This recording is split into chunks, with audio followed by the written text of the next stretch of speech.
afternoon and welcome to Women in Sport Africa, wiser as we affectionately love to call it, and simply because the women that sit on this couch truly give us all the ingredients to become wiser. It's a Sunday, so you want to relax as we get to know Saray Khumalo a little more as we dig deep to where she comes from and of course summiting Mount Everest.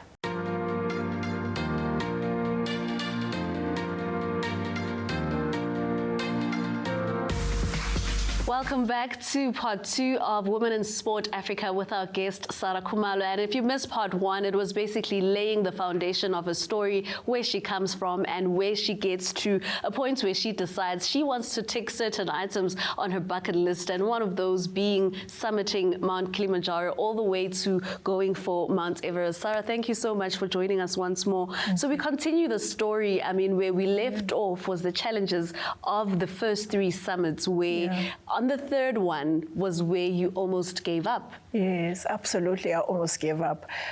Or I should say I gave up. I just didn't tell the world that I had. You know, I continued training.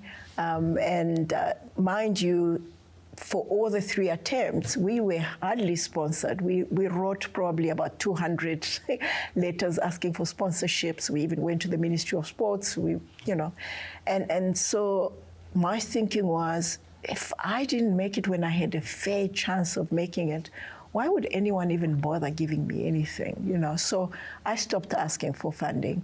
But something happened one afternoon. I'm sitting at home and my younger son comes to me. I probably looked bored, in all fairness.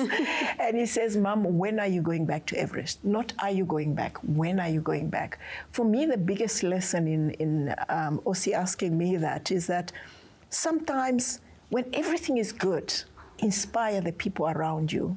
When you are down and you need it, you just don't know who's going to give you that pep talk that you just need at that moment. That's what he did for me.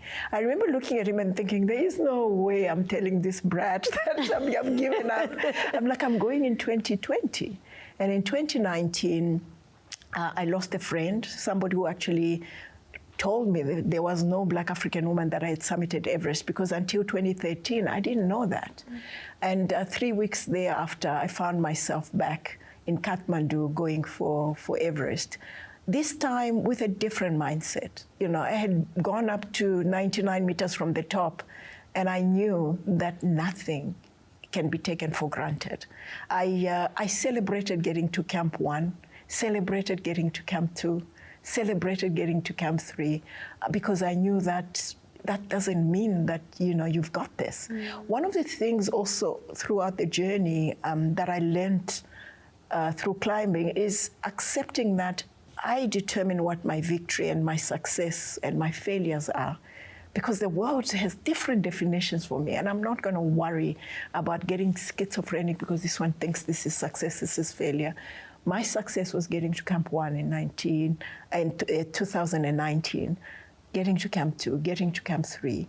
And when we finally go to Camp 4, going for the summit, we made a pact to say, if we are not there in 12 hours, we all come back. The other thing that I did differently, I went with a smaller team. I was part of the conversation in terms of this is the plan we're taking, and this, I bought my own weather report. I wasn't like, get out of the tent, let's go, because somebody else said, and I thought they knew better than I did. I also did my own research, contributed to it. But more importantly, and humbling enough, it was God's time. I needed those failures, because 2019 was not success in isolation of all my experience in 2014, 15, and 17. They all just were stepping stones. I learned something from each and every one of them to be able to step on top of the world on the 16th of May as the first Black African woman to do so. And mind you, that was 60 years after the mountain was first summited in 1953. Sure. So that connection there as well. Absolutely. But Sarah, being the first to anything comes with a lot of weight. And it's I don't know if I should use the word burden, but it's something that we carry as Black people because we're going to get to do a lot of first because of the lack of opportunities we've had due to our history. Yeah. What is your relationship with this idea of being the first something, the only something to achieve a certain milestone? It's initially you don't think much of it. It's exciting. We were putting it out there because we thought it would get her sponsorships, which it didn't, in all fairness. But then you come back and realize how heavy it is. It's a lot of responsibility because, yes, it's inspiring other people. When I came back, first of all, I didn't want to talk about it too much because I came from an environment that said, don't be a show-off, right? And I get to work where I worked, and the lady at the canteen said to me, hey, I saw you on TV. And I told my family, "Ooh, lama sala doamilo," you know? And I realized that it wasn't just for me. It was inspiring that African child that's sitting somewhere, Black or white, that's been told that they can't, that they can. You know, and I didn't need to be apologetic about that. I needed to celebrate it. And it's the same thing with women, even women in sports. You know, you see your niece would say, I did well, and yet they scored. And your son would say, did you see me? Even though they were like 5-0. Yeah, but did you see my moves? That is very true. And the world thinks that's okay. He's confident, but they many times think the girl is, you know, show off, arrogant, and, you know, almost negative towards the girl. And I feel that it's important for us to, as women, to celebrate each other, to encourage each other. I worked so hard. I failed so many times. Why shouldn't I walk up to somebody and say, hi, my name is Sarah. I am the first Black African woman to summit Everest, and proudly so. Sure. And it's, I think, even fast forward to many years later when Uzozibini wins Miss Universe, that was part of her messaging: own the space, take up space as women, and do it proudly. Absolutely. And it's not just for us, it's for the generation to come. Why work so hard if you're not going to celebrate it? Celebrate it and move forward and allow other people, other women especially around you, to celebrate it as well. And never, if you see a lot of successful women, many times they keep it low key. If I find out, I talk about it. When I introduce her, this is so and so, she is the CEO of whatever, you know, and so that they feel comfortable to own it. And I think we owe it to each other, and we owe it to the young girls that are coming after us. Because believe it or not, the world needs women leaders. We saw it during COVID, and the world going forward needs them even more. We don't just belong in the kitchen. Remember, we carry the babies for 9 months. We lead them in our homes. What changes when we cross the road? Nothing should change. Nothing should change at all. You're watching Women in Sport Africa with my guest, Saray Khumalo. When we come back, we speak about the lots of work that still came after Mount Everest, because as we've learned with Saray Khumalo, a life of service really encapsulates her story. So when we come back on Wiser, we get to know the life after Mount Everest.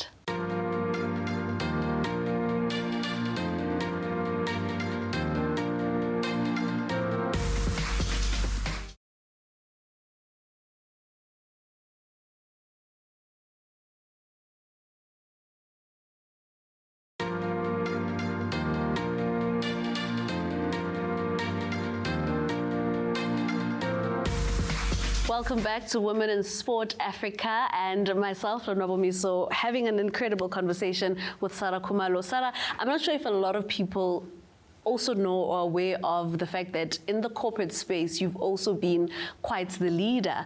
How do you merge these two worlds, and what benefits from mountaineering have helped you in your corporate life? A lot. It changed my leadership style. Right, especially appreciating that everybody has got something to offer. So I'm also an executive coach, and one of the things that the tools that I use is Strength Finder. I appreciate my strengths a lot more and realize that there are things that I'm not great at, but other people around the table are good at them. And I lean on them in that space, because it's not about, nobody gets to the top alone. Yes, you're the one announcing the results for, CEOs that are on the JSE, but it's many people back in the office that have made it possible, the unsung heroes, the shapers that have made it possible. It's really giving them their due and appreciating that there is space for everybody in your story. Also the reality is not everybody belongs with you at every phase that you are at. We were talking before the show about how our grade 7 teachers were amazing, but we didn't need them at varsity. They were going to set us up for failure. And it's not because they're bad people.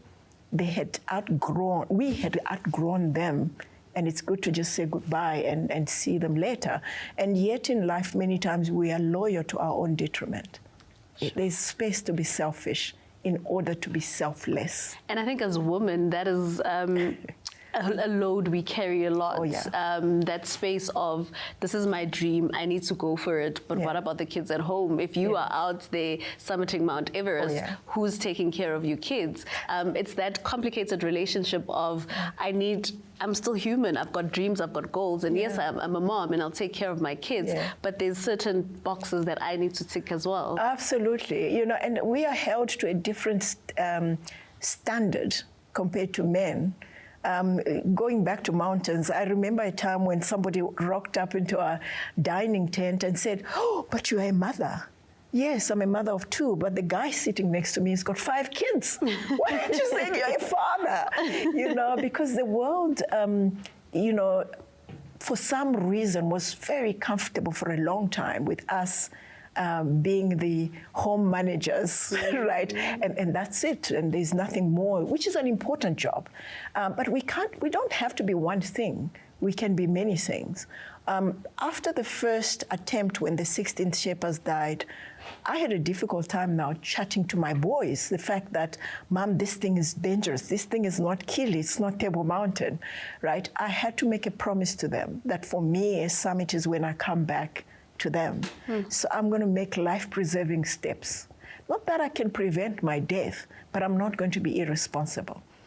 We, as mothers and fathers, daughters and whoever, we still drive on N1. That's not to say we haven't lost many lives on that road. We have. But there's no point in being afraid to leave because we're afraid of dying. And that's for both men and women. And I think the world needs to stop holding women back, putting them in specific boxes, because maybe that's why we don't have progress. Let's try something different. Let's stop what was done in the last decade. Yeah, at some points there has to be a little difference in our strategy. Absolutely. But in all fairness, we sometimes allow it. Yeah. Yeah, that is also very true. Yeah. Sarah, one of the things I pick up throughout your story is that importance of community, from back at home to the shepherds, but also in corporate as well. Yeah. It is that important pillar in our lives and in shaping in whichever aspect of life you're in, whether you're summiting a mountain or you're leading a team in a boardroom. Absolutely. That is very important. One of the jobs that I held is head of partner management. It's understanding that it's almost like alone you can go fast and together you can go further, but understanding the value that as a collective you can achieve instead of as an individual. Just the value of saying thank you when you don't need to. The value of saying, I see you, is something that you can never imagine. You go to Nepal and you don't necessarily greet people by saying, hello, how are you? You say namaste.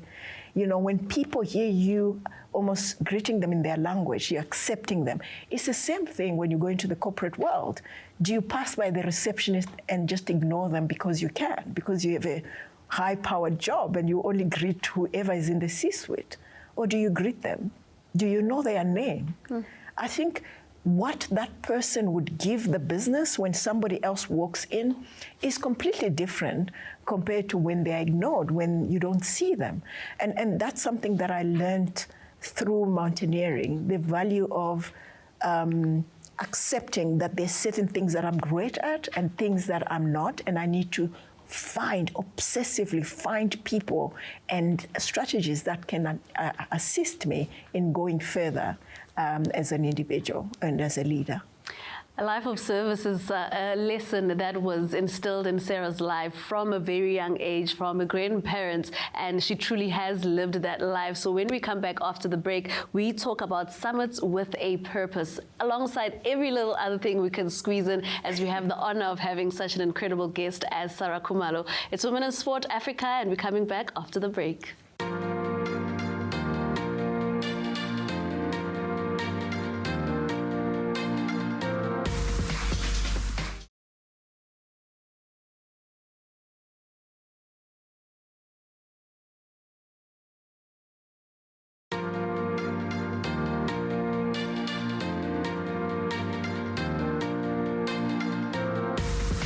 Welcome back to the tail end of Wiser, a show that profiles but also just digs deep and gets to know the incredible women in sport across the continent that have shaped and also just pioneered and opened the ways for many other women in sport that are coming up. Sarah, I just want to speak about, so you've done Mount Kili, you've done Mount Everest, the 7 Summits Challenge. Yes.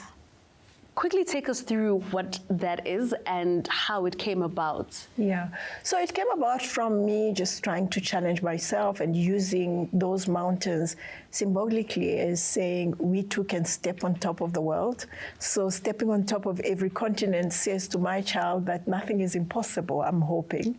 The other thing is when you climb a lot of these mountains, you realize that the clouds are beneath you, even with Kili, you know, and I grew up in an environment where my mother said, the sky is the limit.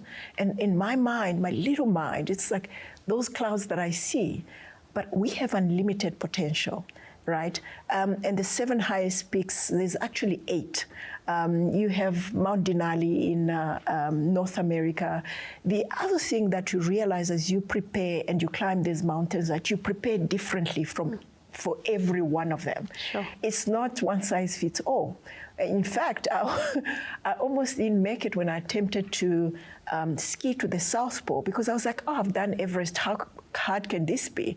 It was never rest, right? It was like 1 hour of skiing, 10 minutes of taking off, putting your skis down, putting on your jacket, eating, 11th minute with military precision up.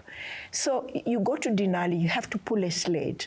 You go to Mount Vincent in Antarctica, different world, harsh conditions. So every one of them, and when you come back to life or business, just because you won yesterday doesn't guarantee that you win. Look at the Springboks. Yeah. We were given a lesson here at home, and then we did the 10:43, and the week after. So every mountain is different. There is no place to be complacent.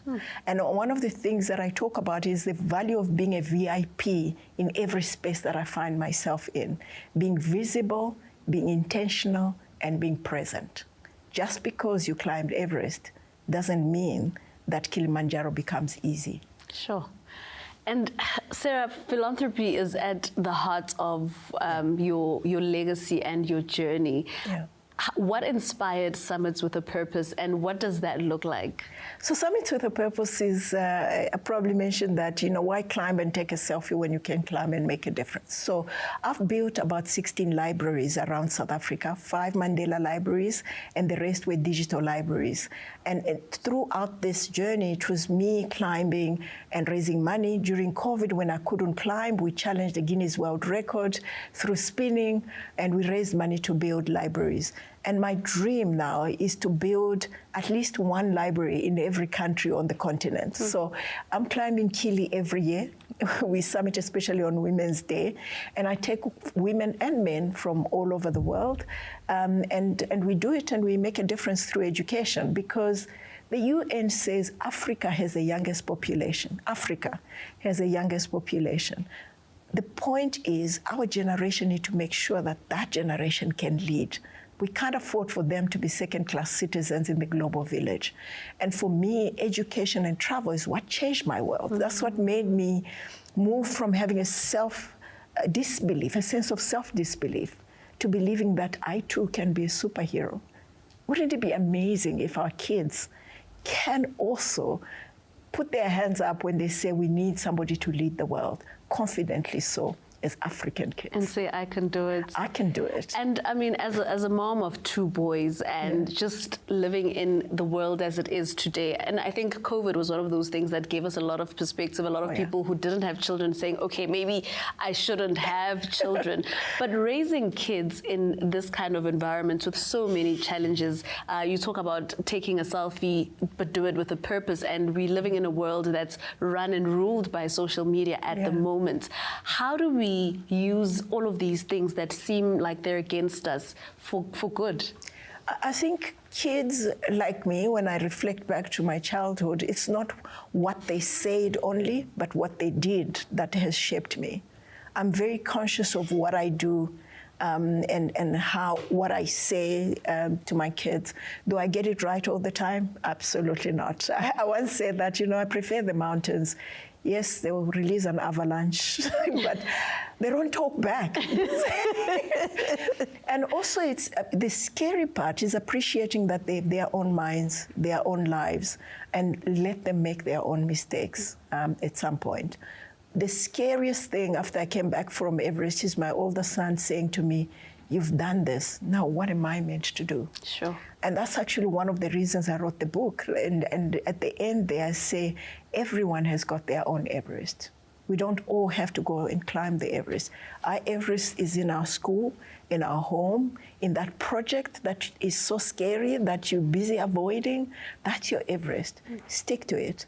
You don't have to come and climb Everest. So I feel that it's climbing and the exposure that I've had and the opportunity. Everest has given me such a big gift that I'm sharing with my community, with everyone that can hear, can give me a platform, and to my children as well, but praying that God can lead them to their own Everest.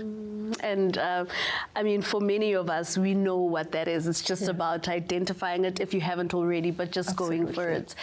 Sarah, just your final words in terms of what's happening at the moment now, what's next for Sarah? And it's a very strange question to ask, because something I always like to say is, my next is currently happening now. But do you have an answer to that question? So apart from the 7 summits, I want to do the Explorers Grand Slam. So it's climbing the 7 highest peaks, which we've done, skiing to the South Pole, which we've done, and then skiing to the North Pole. There are only 73 people in the world that have done that. I've been trying to do that since 2020. It's been elusive, but I still do it and still raise money for education. I think for as long as I'm walking, I want to be able to use every adventure, whether it's running or whatever, to make a difference as best as I can. And to share my journey, to say, just because you come from wherever, just because you fell yesterday, that doesn't mean that's a full stop. It's a setback, but you can get up and keep going, because God's time is coming. We can all make history because we are all uniquely extraordinary. Sure, and I think those words are the perfect place to leave this episode and end it. Sarah, thank you so much for joining us on Women in Sport Africa, and I think you truly embody the heart and the purpose of this show. Next week, we do have another incredible guest, a woman in sport, a trailblazer, a game changer, and she too will have her own little story and how it impacts the world at large. Thank you so much for joining us. Let's do it again next week on Sunday at 12:30.